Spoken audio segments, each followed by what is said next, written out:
మనందరికీ జీడిపప్పు, కాజు తినడం అంటే చాలా ఇష్టం. ఇది ఎంతో రుచిగా ఉండటమే కాకుండా మన ఆరోగ్యానికి, రోగనిరోధక వ్యవస్థకు చాలా మంచిది.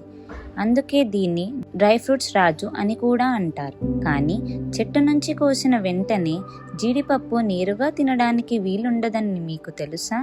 ఎందుకంటే పచ్చి జీడికాయ విషపూరితంగా ఉంటుంది. దానిని అనేక ప్రక్రియల ద్వారా శుద్ధి చేసిన తరువాతే మార్కెట్లోకి తెస్తారు. స్టేజ్ 1 ఫార్మింగ్, వ్యవసాయం. జీడి మామిడి తోటలలో చెట్లను పెంచుతారు. దీని పండును క్యాష్యూ యాపిల్ అని, దాని కింద ఉండే విత్తన భాగాన్ని జీడి పిక్క అని అంటారు. స్టేజ్ 2 హార్వెస్టింగ్, పంట కోత. ఏప్రిల్ మే నెలల్లో జీడి పండ్లు బాగా పండినప్పుడు వాటిని చెట్ల నుంచి కోసి సేకరిస్తారు. స్టేజ్ 3 సార్టింగ్, వేరు చేయడం. పండు కింద ఉండే జీడి పిక్కను వేరు చేస్తారు. మిగిలిన పండు భాగంతో కొన్ని రకాల పానీయాలు, వైన్ తయారు చేస్తారు. స్టేజ్ 4 డ్రైయింగ్, ఎండబెట్టడం. జీడి పిక్కలలో ఉన్న తేమను పోగొట్టడానికి వాటిని వరుసగా 3 రోజుల పాటు ఎండలో బాగా ఎండబెడతారు. Stage 5 roasting. ఎండిన జీడి పిక్కలను అధిక ఉష్ణోగ్రత కలిగిన ఛాంబర్లలో వేసి వేయిస్తారు. స్టేజ్ 6 షెల్ కటింగ్, పెంకు తొలగించడం.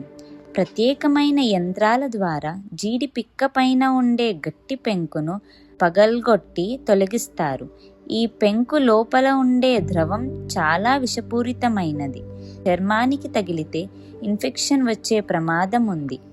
స్టేజ్ 7 హీటింగ్, వేడి చేయడం. పప్పు లోపల ఉండే జిడ్డు ద్రవం ఆవిరై పోవడానికి 70 నుంచి 150 డిగ్రీల సెల్సియస్ ఉష్ణోగ్రత దగ్గర వేడి చేస్తారు. స్టేజ్ 8 పీలింగ్, పొట్టు తీయడం. పెంకు తొలగించిన తరువాత జీడిపప్పుపై ఉండే సన్నని పొరను పీలింగ్ మెషిన్ల ద్వారా లేదా చేతులతో శుభ్రంగా తొలగిస్తారు. Stage 9 grading.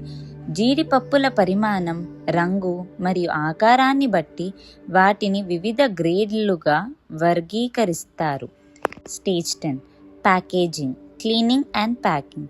చివరగా జీడిపప్పులను శుభ్రం చేసి నైట్రోజన్ గ్యాస్ నింపిన ప్యాకెట్లలో వ్యాక్యూమ్ ప్యాకింగ్ చేస్తారు. దీనివల్ల జీడిపప్పు ఎక్కువ కాలం తాజాగా ఉంటుంది. ఈ ఇంట్రెస్టింగ్ కాజు స్టోరీని నలుగురికి పంచడానికి ఇప్పుడే షేర్ చేయండి.